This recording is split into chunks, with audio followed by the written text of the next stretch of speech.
Ang lawak mga amigo ng ukay na to. Malapit lang sa amin. Nandito lang to sa may MCU Monumento. Langsas ukay-ukay. Ito yung price list ng mga sapatos nila. Ayan o.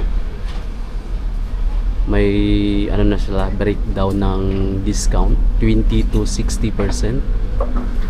Dito tayo sa mga shoes. May nakita ko dito ng Reebok. Ito.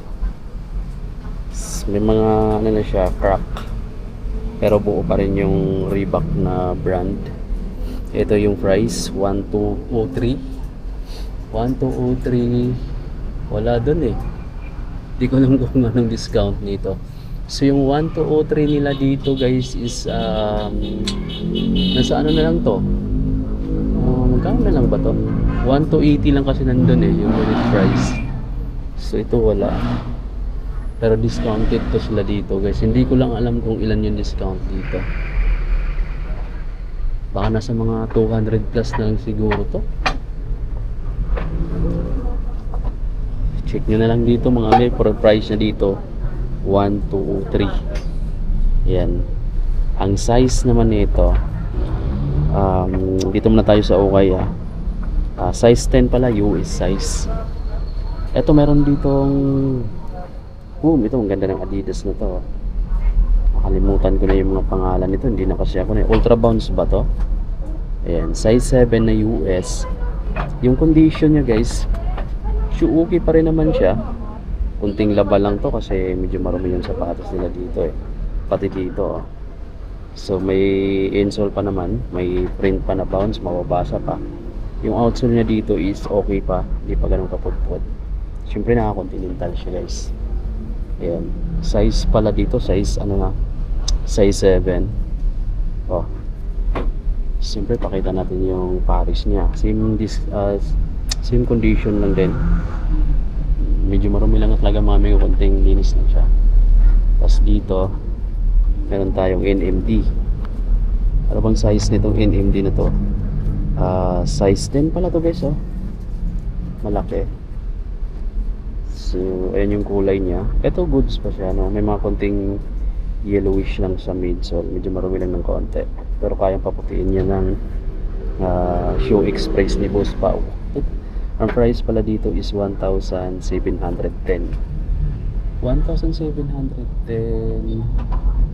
Ayan, 1,710 pesos. Ito pala, ang price pala nito is nasa 1,000 plus din. Medyo malabo na eh. Dito yata yung price. Di ko makita guys, no? Di ko maaninan. Tapos mayroon ditong bago. Ito nakita natin. Pakita ko to. Immortality Alam ko latest release lang tong Immortality. Pero mayroon dito sa umukay na guys. Triple white pa. Ito size 8. Pero yung quality nito parang di ako convinced na original siya. Kasi ito sole set na siya dyan. Tapos malapit siya sa original pero pansin ko hindi. Yan, pero pakintik yung kopya na niya. Wala lang siyang price. Ayan, ito pala 900 pesos na lang to. Tapos ito guys, may heel drag din siya. Medyo malalim na may heel drag nito. Then Passion. Ano pa? E6, meron ako nakitang E6 dito. Check natin yung E6 nila. May insole pa naman yung E6 na to.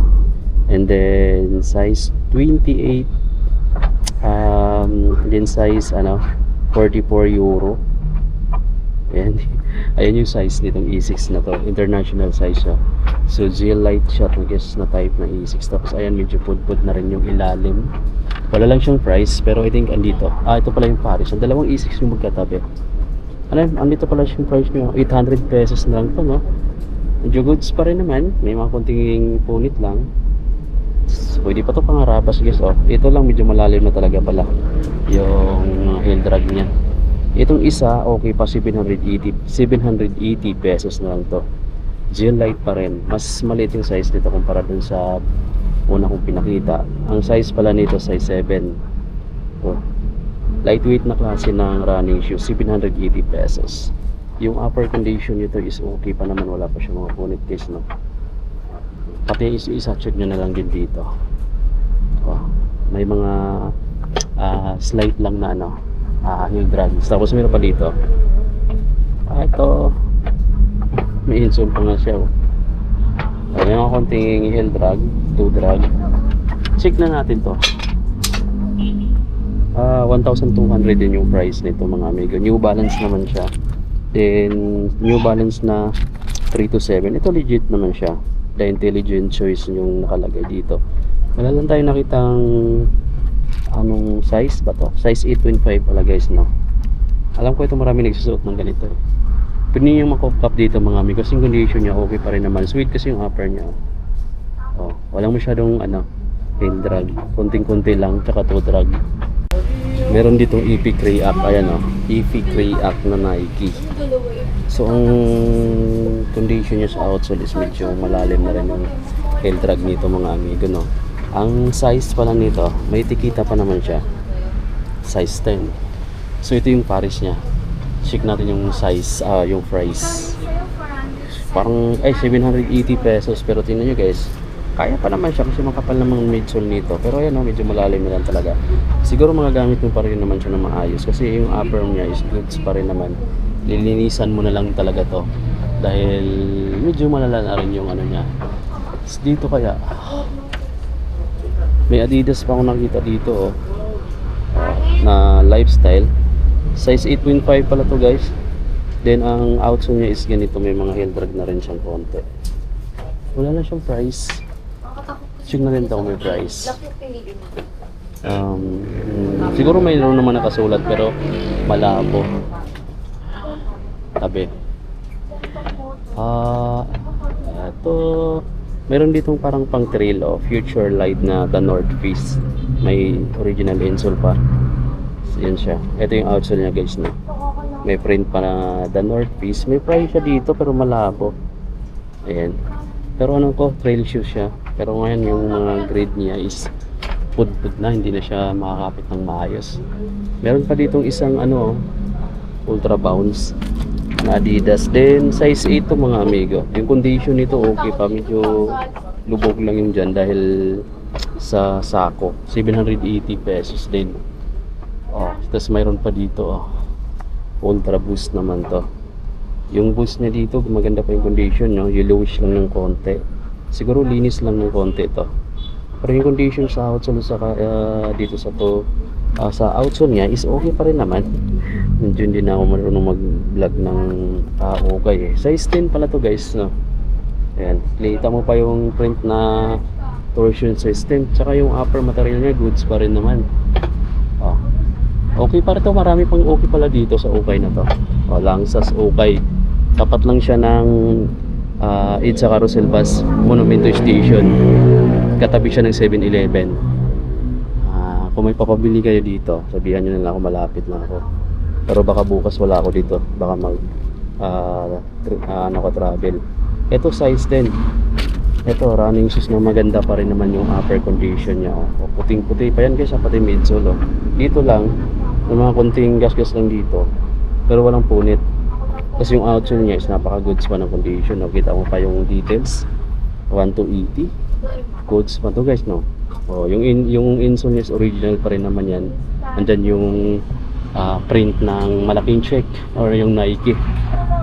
Nike swoosh. Ito pa kita mo pa rin, ito maganda pa talaga yung condition niya. Laban mo lang ito mga amigo, laban mo lang siya. Mayroon pa ng parang brand new pa rin tingnan. Diba? Na Nike. Meron ako dito nakitang Adidas, parang Adidas Superstar. Ayan, na triple black. Parang sira na yung ano niya. Hindi na original yung ano niya, yung insole. Size 8 to guys. Ang price niya dito 780 pesos. Medyo marumi nga lang talaga siya, pero ayan pwede nyo pang lapan to. Balik natin dyan. Tapos may pila pa akong nakita. Ito long size ito, pero ito kasi parang may mga dinikita na ng rugby solvent. Ito guys size 9 to, pero yung condition naman ng upper niya is goods pa rin naman. Magandang klaseng leather nga yung upper material niya. Dito nga lang, yung midsole niya, parang may bubble, parang nag-ano na siya, lumulubo, tapos malambot. Hindi na ito okay. Hindi ko share recommend sa inyo. Pati ito. Ayan. Ito, pwede ko pa i-recommend to. Zoom Pegasus 34. Ang price dito is 900 pesos. Ayan. Tapos meron siyang size na size 8. Pwede pa to mga amigo. Okay pa rin naman yung outsole niya. Oh, check nyo na lang yan dito. Ito pa, may konting Adidas pa dito na original pa yung insole. Ang outsole niya is ito. Okay pa yung details. Buo pa halos. Wala lang ako nakitang price dito, no. Check nyo na lang yan dito. Guys, marami pa dito sa ilalim. May Air Force 1 ako nakita dito na maganda na yung dito niya. Pero maliit yung size. Ito, check natin kung magkano kaya siya dito. 8.5 yung size nito, pero maliit, no. I mean 6.5 pang babae yung size. Tapos 780 pesos. May heel drag na siyang golfer.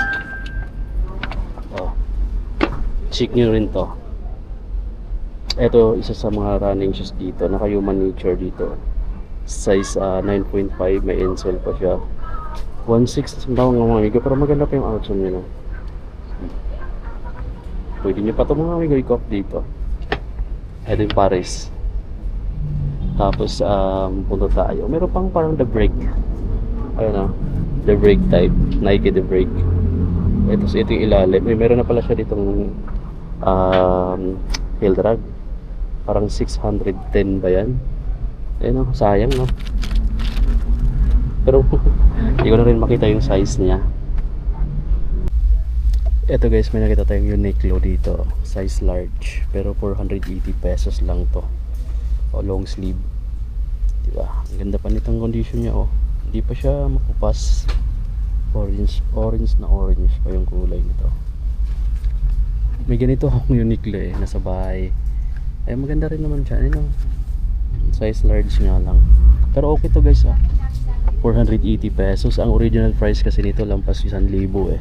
Pero dito sa suukay 480 pesos na lang yan. Paunahan na lang kayo mga amigo kung gusto nyo magkaroon nito. Ayan, pang lamig. Ayan, kahit mainit na ngayon. Kaya yun, okay pa yung condition nyo. Orange pa, hindi pa siya pupas. Pero siya pang ganito. Ito, alam ko legit din to, tsaka branded itong ganito. Ayan, Liveland. Ito yung ano niya, patch. Ito, Liveland na size XL. Ang price dito 380 pesos. Ayan, panlamig din siya, pero ganyan lang siya. Diba? Kapal ng padding ng foam dito. Ayan, pwede din siyang check dito sa Langsas, okay. Diba guys, oh.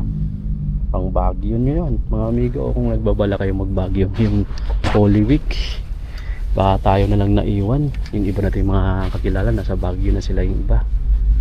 Ayan, marami pa pala dito. Maliban sa kulay na to, may green pa. Meron pa rin ganitong kulay, gray. Tapos may fila dito. Ito pang babae.